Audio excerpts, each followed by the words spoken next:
అందరికీ praise దలాడండి. 1 year Bible completion అనే పవిత్ర ప్రయాణంలో 100 రోజుల పాటు నాతో కలిసి వచ్చిన మీ అందరికీ సుస్వాగతం. మన ప్రభువుకే మహిమ ఘనత ప్రభావాలను చెల్లిద్దాం. ఈరోజు మన 100వ రోజైన ఏప్రిల్ 10వ తేదీ వాక్యాంశాలు 2వ రాజుల గ్రంథము 15 నుంచి 17 అధ్యాయాలను ప్రార్థనాపూర్వకంగా మొదలు పెడదాం. మా ప్రియ పరలోకపు తండ్రి, 100 రోజుల పాటు మమ్మల్ని నిర్విఘ్నంగా నడిపించిన గొప్ప దేవ, మీకు హృదయమార వందనాలు చెల్లిస్తున్నాం. ఈ వాక్య భాగాలు వింటున్న ప్రతి ఒక్కరి హృదయంలోనూ మీ సమాధానంతో నింపమని, మీ కృపని, మీ సమాధానాన్ని ఎల్లప్పుడూ మాకందరికీ దయచేయమని ప్రభువు పేరట ప్రార్థిస్తున్నాం తండ్రి. ఈ వాక్యాంశాలు నిజంగా మీ హృదయాన్ని స్పర్శించినట్లయితే కమెంట్ బాక్స్లో ఆమెను చెప్పడం మర్చిపోకండి. 2వ రాజుల గ్రంథము 15వ అధ్యాయము. ఇశ్రాయేలు రాజైన యరొబాము ఏలుబడిలో 23వ సంవత్సరమందు యూదా రాజైన అమజ్యా కుమారుడైన అరజ్య ఏలనారంభించెను. అతడు 16 ఏండ్ల వాడై ఏలనారంభించి యెరూషలేమునందు 52 సంవత్సరములు రాజుగా ఏలెను. అతని తల్లి యెరూషలేము కాపురస్తురాలైన ఎకోల్యా.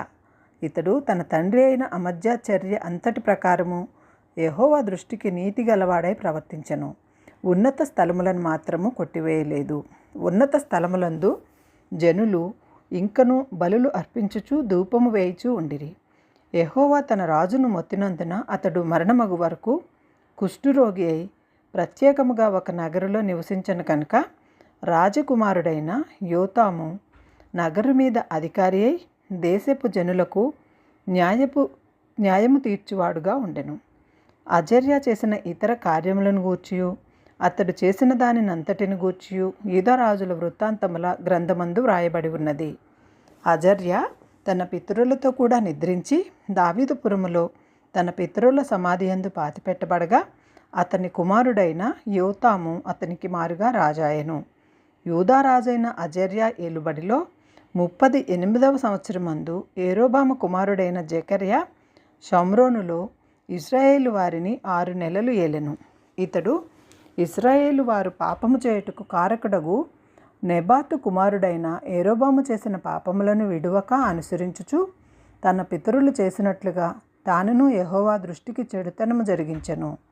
యాబేషు కుమారుడైన షల్లూము అతని మీద కుట్ర చేసి జనులు చూచుచుండగా అతని మీద పడి అతనిని చంపి అతనికి మారుగా రాజాయెను. జెకర్యా చేసిన కార్యములను గూర్చి ఇశ్రాయేలు రాజుల వృత్తాంతముల గ్రంథమందు వ్రాయబడి ఉన్నది. నీ కుమారులు 4వ తరము వరకు ఇశ్రాయేలు సింహాసనం మీద ఆసీనులయుందురని యెహోవా యేహూతో సెలవిచ్చిన మాట చొప్పున ఇది జరిగెను.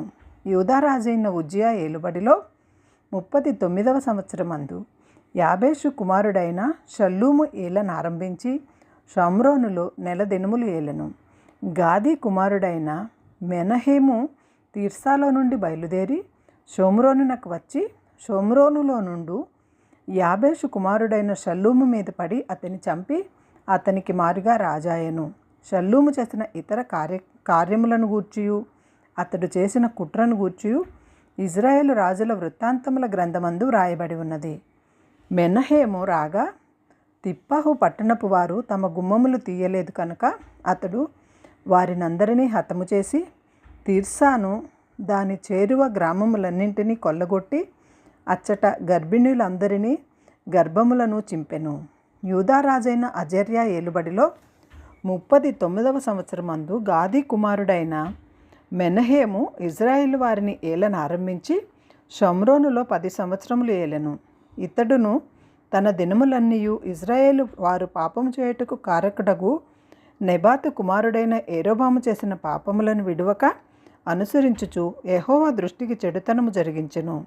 అష్షూరు రాజైన పూలు దేశము మీదకి రాగా మెనహేము తనకు రాజ్యము స్థిరపరచునట్లుగా పూలు చేత సంధి చేయించుకొనవలనని 2000 మణుగుల వెండి పూలునకు ఇచ్చెను. మెనహేము ఇశ్రాయేలులో భాగ్యవంతులైన గొప్పవారిని ప్రతి మనిషి వద్దను 50 తులముల వెండి వసూలు చేసి ఈ ద్రవ్యమును అష్షూరు రాజుకిచ్చెను. కనుక అష్షూరు రాజు దేశమును విడిచి వెళ్ళిపోయెను. మెనహేము చేసిన ఇతర కార్యములను గూర్చియు అతడు చేసిన దానినంతటిని గూర్చియు ఇశ్రాయేలు రాజుల వృత్తాంతముల గ్రంథమందు వ్రాయబడి ఉన్నది. మెనహేము తన పితరులతో కూడా నిద్రించిన తరువాత అతని కుమారుడైన షెకహ్య అతనికి మారుగా రాజాయెను. యూదా రాజైన అజర్యా ఏలుబడిలో 8వ సంవత్సరమందు మెనహేము కుమారుడైన షెకహ్య షోమ్రోనులో ఇజ్రాయేలు వారిని ఏలనారంభించి 2 సంవత్సరములు ఏలెను. ఇతడును ఇజ్రాయేలు వారు పాపం చేయుటకు కారకుడగు నెబాతు కుమారుడైన యెరోబాము చేసిన పాపములను విడువక అనుసరించుచు యెహోవా దృష్టికి చెడుతనము జరిగించెను. ఇతని క్రింద అధిపతియు రెమల్యా కుమారుడునైన షెకహు కుట్ర చేసి తన వద్దనున్న గిలాదీయులైన 70 మందితోనూ ఆర్గేబుతోనూ అరీహేనుతోనూ కలుసుకొని షోమ్రోనులోనున్న రాజనగరులో అంతఃపురమందు అతనిని చంపి షెకహ్య కుమారుగా రాజాయెను. షెకహ్య చేసిన ఇతర కార్యములను గూర్చియు అతడు చేసిన దానినంతటిని గూర్చియు ఇశ్రాయేల్ రాజుల వృత్తాంతముల గ్రంథమందు వ్రాయబడి ఉన్నది. యూదా రాజైన అజర్యా ఏలుబడిలో 52వ సంవత్సరమందు రెమల్యా కుమారుడైన షెకహు షోమ్రోనులో ఇజ్రాయేలీలను ఏలనారంభించి 20 సంవత్సరములు ఏలెను. ఇతడును ఇజ్రాయేల్ వారు పాపం చేయుటకు కారకుడగు నెబాతు కుమారుడైన యెరోబాము చేసిన పాపములను విడువక అనుసరించుచు యెహోవా దృష్టికి చెడు నడత జరిగించెను. ఇజ్రాయేలు రాజైన షెకహు దినములలో అషూరు రాజైన తిగ్లత్పిలేసరు వచ్చి ఈయోను పట్టణమును, అబ్నెత్షేత్మకా పట్టణమును, యానోవహు పట్టణమును, కేదేషు పట్టణమును, హాసోరు పట్టణమును, గిలాదు దేశమును, గలిలయ దేశమును, నెఫ్తాలి దేశమంతటను పట్టుకొని అచ్చటనున్న వారిని అషూరు దేశమునకు చెరగా కొనిపోయెను. అప్పుడు ఏలా కుమారుడైన హోషేయ ఇజ్రాయేలు రాజును రెమల్యా కుమారుడునైన షెకహు మీద కుట్ర చేసి అతని మీద పడి అతని చంపి యూదా రాజైన ఉజ్జియా కుమారుడైన యోతాము ఏలుబడిలో 20వ సంవత్సరమున అతనికి మారుగా రాజాయెను. షెకహు చేసిన ఇతర కార్యములను గూర్చియు అతడు చేసిన దానినంతటిని గూర్చియు ఇజ్రాయేలు రాజుల వృత్తాంతముల గ్రంథమందు వ్రాయబడి ఉన్నది. ఇజ్రాయేలు రాజును రెమల్యా కుమారుడునైన షెకహు ఏలుబడిలో 2వ సంవత్సరమున యూదా రాజైన ఉజ్జియా కుమారుడగు యోతాము ఏలనారంభించెను. అతడు 25 ఏండ్ల వాడై యెరూషలేమునందు రాజై 16 సంవత్సరములు ఏలెను. అతని తల్లి సాదోకు కుమార్తె అయిన యెరూషా. ఇతడు యెహోవా దృష్టికి నీతిగా ప్రవర్తించి తన తండ్రి అయిన ఉజ్జియా చర్యను పూర్తిగా అనుసరించెను. అయినను ఉన్నత స్థలములను కొట్టివేయకుండెను. జనులు ఉన్నత స్థలములందు ఇంకనూ బలులర్పించుచు ధూపము వేయుచుండిరి.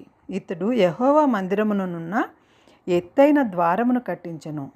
యోతాము చేసిన ఇతర కార్యములను గూర్చియు అతడు చేసిన దానినంతటిని గూర్చియు యూదారాజుల వృత్తాంతముల గ్రంథమందు వ్రాయబడి ఉన్నది.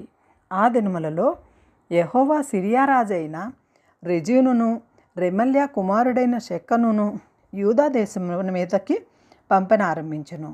యోతాము తన పితరులతో కూడా నిద్రించి తన పితరుడైన దావీదు పురమందు తన పితరుల సమాధిలో పాతిపెట్టబడెను. అతని కుమారుడైన ఆహాజు అతనికి మారుగా రాజాయెను.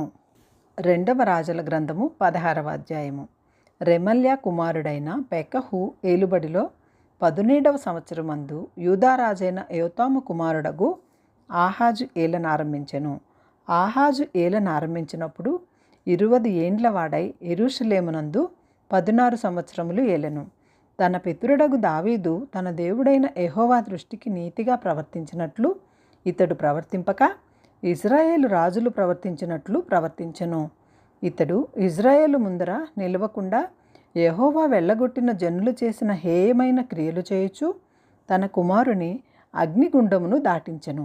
మరియు అతడు ఉన్నత స్థలములలోనూ కొండల మీదను సమస్తమైన పచ్చని వృక్షముల క్రిందను బలులు అర్పించుచు ధూపము వేయుచు వచ్చెను.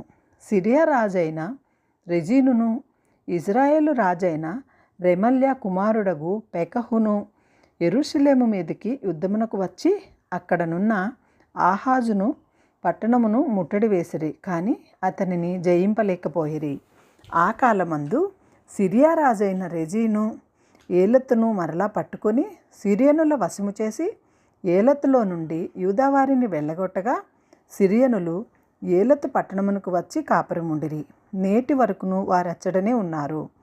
ఇట్లుండగా ఆహాజు యెహోవా మందిర సంబంధమైనట్టు రాజనగరు సంబంధమైనట్టు సామగ్రులలో కనబడిన వెండి బంగారములను తీసుకొని అష్షూరు రాజునకు కానుకగా పంపి, నేను నీ దాసుడను నీ కుమారుడనై ఉన్నాను కనుక నీవు వచ్చి నా మీదకి లేచిన సిరియా రాజు చేతిలో నుండి ఇశ్రాయేలు రాజు చేతిలో నుండి నన్ను రక్షింపవలెనని అష్షూరు రాజైన తిగ్లత్పిలేసెరు నొద్దకు దూతలను పంపగా అష్షూరు రాజు అతని మాట అంగీకరించి దమస్కు పట్టణము మీదకి వచ్చి దానిని పట్టుకొని రెజీనును హతము చేసి ఆ జనులను కీరు పట్టణమునకు చేరదీసుకొని పోయెను.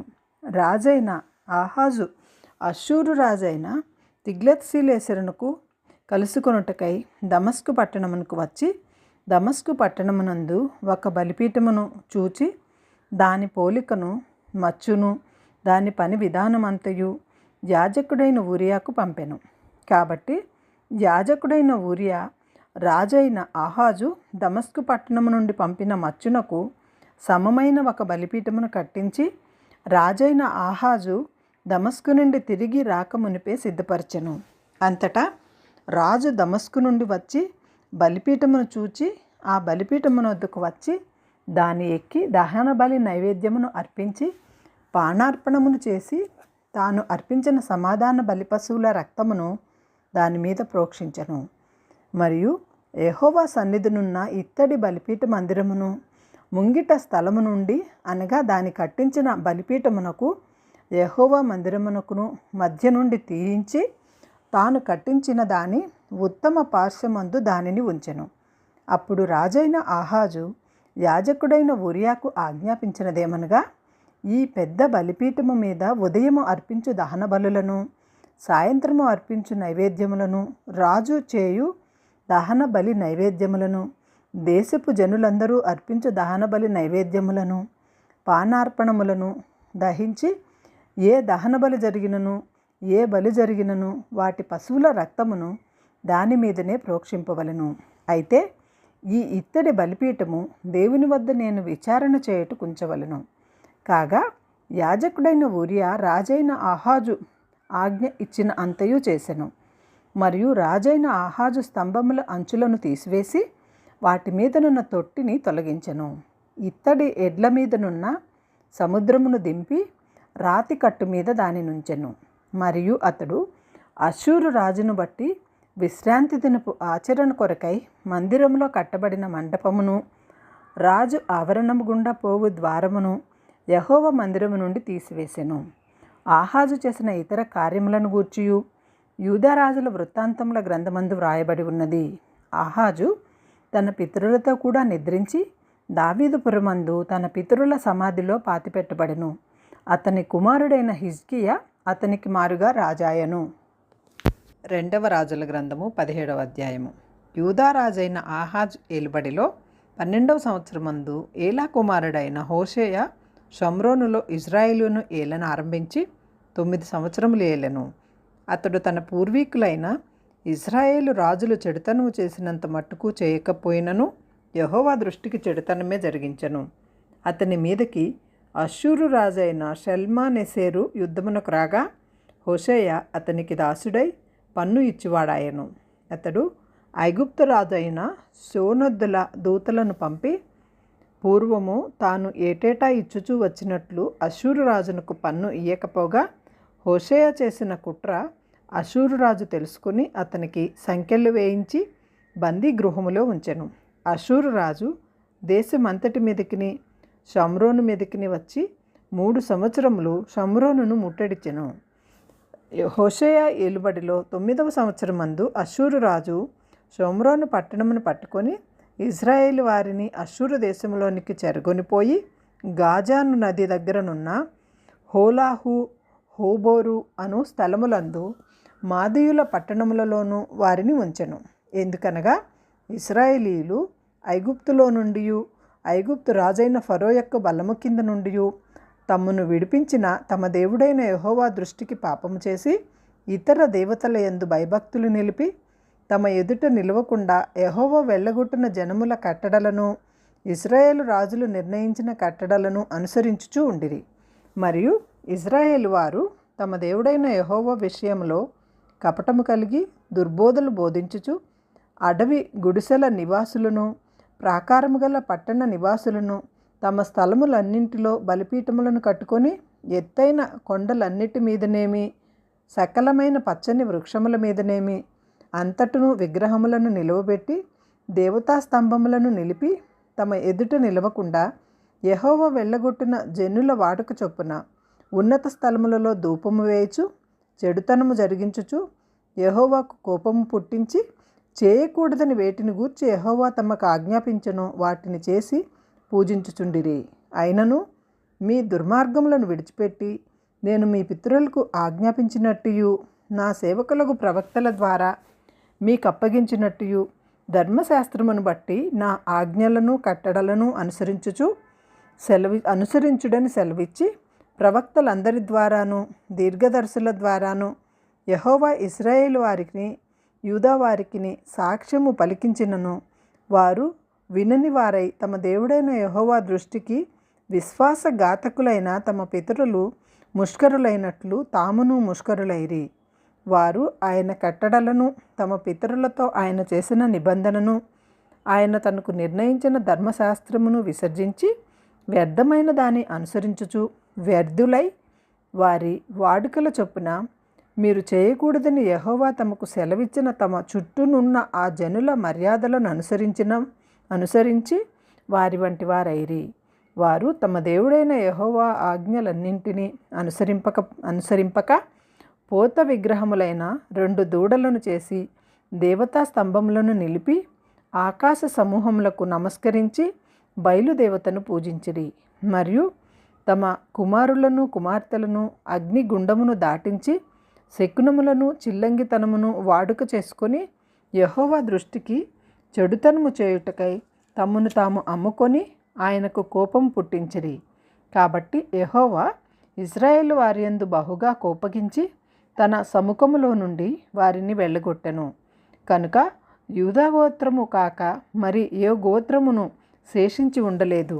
అయితే యూదావారును తమ దేవుడైన యెహోవా ఆజ్ఞలను విడిచిపెట్టిన వారై ఇశ్రాయేలు వారు చేసుకొనిన కట్టడలను అనుసరించిరి. అంతటా యెహోవా ఇశ్రాయేలు వారి సంతతి వారినందరినీ విసర్జించి వారిని శ్రమపెట్టి దోపుడుగాండ్ల చేతికి అప్పగించి వారిని తన సముఖము నుండి వెళ్ళగొట్టెను. ఆయన ఇశ్రాయేలు గోత్రములను దావీదు ఇంటి వారిలో నుండి విడగొట్టి వేయగా వారు నాబోతు కుమారుడైన యెరోబామును రాజుగా చేసుకొనిరి. యెరోబాము ఇశ్రాయేలు వారు యెహోవాను అనుసరింపకుండా ఆయన మీద వారిని తిరుగుబాటు చేసి వారు ఘోర పాపము చేయుటకు కారకుడాయెను. ఇశ్రాయేలు వారు యెరోబాము చేసిన పాపములలో దేనిని విడువక వాటిని అనుసరించుచూ వచ్చిరి గనుక తన సేవకులైన ప్రవక్తల ద్వారా యెహోవా సెలవిచ్చిన మాట చొప్పున ఆయన ఇశ్రాయేలు వారిని తన సముఖంలో నుండి వెళ్ళగొట్టెను. ఆ హేతువు చేత వారు తమ స్వదేశములో నుండి అష్షూరు దేశములోనికి చెరగొని పోబడిరి. నేటి వరకు వారచ్చట ఉన్నారు. అష్షూరు రాజు బబులోను, కూత, అవ్వ, హమాతు, సెవర్వయిషుము అను దేశములలో నుండి జనులను రప్పించి ఇశ్రాయేలు వారికి మారుగా షమ్రోను పట్టణములలో ఉంచెను. కనుక వారు షమ్రోను దేశమును స్వతంత్రించుకొని దాని పట్టణములలో కాపురము చేసిరి. అయితే వారు కాపురముండనారంభించినప్పుడు యెహోవా యందు భయభక్తులు లేనివారు కనుక యెహోవా వారి మధ్యకు సింహములను పంపెను. అవి వారిలో కొందరిని చంపెను. తమరు పట్టుకొనిన షోమ్రోని పట్టణములలో తాముంచిన జనులకు ఆ దేశపు దేవుని మర్యాద తెలియకున్నది కనుక ఆయన సింహములను పంపించెను. ఇశ్రాయేలు దేవుని మర్యాద వానికి తెలియనందున సింహములు వారిని చంపుచున్నవని వారు అష్షూరు రాజుతో మనవి చేయగా అష్షూరు రాజు అచ్చటి నుండి తేబడిన యాజకులలో ఒకనిని అచ్చటికి మీరు తోడుకొని పోవుడి. అతడు అచ్చటికి పోయి కాపురముండి ఆ దేశపు దేవుని మర్యాదను వారికి నేర్పవలెనని ఆజ్ఞాపించెను. కాగా షోమ్రోనులో నుండి వారు పట్టుకొని వచ్చిన యాజకులలో ఒకడు వచ్చి బేతేలు ఊరిలో కాపురముండి యెహోవా యందు భయభక్తులుగా ఉండదగిన మర్యాదను వారికి బోధించెను. కానీ కొందరు జనులు తమ సొంత దేవతలను పెట్టుకొని షమ్రోనీయులు కట్టుకునిన ఉన్నత స్థలముల మందిరములలో వాటిని ఉంచుచూ వచ్చిరి. మరియు వారు తమ తమ పురములలో తమకు దేవతలను కలుగజేసుకొనిరి. బబులోను వారు సుక్కోద్బనోతు దేవతను, కూతు వారు నెర్గలు దేవతను, హామాతు వారు అషీమా దేవతను, అవీయులు నిబ్జాజు దేవతను, తర్కాకు దేవతను ఎవరు వారి దేవతలను పెట్టుకొనుచుండిరి. సెపర్వీయులు తమ పిల్లలను అద్రెమ్మేలకు అనిమ్మేలకు అను సపర్వయిము యొక్క దేవతలను అగ్నిగుండమందు దహించుచుండిరి. మరియు జనులు యెహోవాకు భయపడి ఉన్నత స్థలముల నిమిత్తము సామాన్యులలో కొందరిని యాజకులనుగా చేసుకుని వారు జనుల పక్షమున ఉన్నత స్థలములలో కట్టబడిన మందిరముల యందు బలులు అర్పించుచుండిరి. ఈ ప్రకారముగా వారు యెహోవా యందు భయభక్తులు గలవారై ఉండి తాము ఏ జనులలో నుండి పట్టబడిరో ఆయా జనుల మర్యాద చెప్పున తన దేవతలను పూజించుచుండిరి. నేటి వరకు తమ పూర్వ మర్యాదల ప్రకారము వారు చేయుచున్నారు. యెహోవా యందు భయభక్తులు పూనక వారితో నిబంధన చేసి, మీరు ఇతర దేవతలకు భయపడకుము, వారికి నమస్కరింపకము, పూజ చేయకుయు బలులు అర్పింపకయు, మహాధికారం చూపి బాహుబలము చేత ఐగుప్తు దేశములో నుండి మీరు రప్పించిన యెహోవా యందు భయభక్తులు కలిగి ఆయనకు మాత్రమే నమస్కారం చేసి బలులు అర్పింపవలెనని ఇశ్రాయేలని పేరు పెట్టబడిన ఏకోబు సంతతి వారికి సెలవిచ్చిన దేవుని సేవింపకయు, ఆయన ఆజ్ఞాపించిన కట్టడలను గాని విధులను గాని ధర్మశాస్త్రమును గాని ధర్మమందు దేనిని గాని అనుసరింపకయు ఉన్నారు. మరియు ఇతర దేవతలను పూజింపక మీరు బ్రతికు దినములన్నీ యెహోవాకు వారు రాసి ఇచ్చిన కట్టడలను విధులను అనగా ధర్మశాస్త్రం అంతటిని గైకొనవలెను. నేను మీతో చేసిన నిబంధనను మరువకయు ఇతర దేవతలను పూజింపకయు ఉండవలెను. మీ దేవుడైన యెహోవా యందు భయభక్తులు గలవారై ఉండిన ఎడల ఆయన మీ శత్రువుల చేతిలో నుండి మిమ్మును విడిపించునని ఆయన సెలవిచ్చినను వారు ఆయన మాట వినక తమ పూర్వపు మర్యాద చొప్పుననే జరిగించుచూ వచ్చిరి. ఆ ప్రజలు అలాగున యెహోవా యందు భయభక్తులు గలవారైనను తాము పెట్టుకొనిన విగ్రహములను పూజించుచూ వచ్చిరి. మరియు తమ పితరులు చేసినట్లు వారి ఇంటి వారును వారి సంతతి వారును నేటి వరకు చేయుచున్నారు.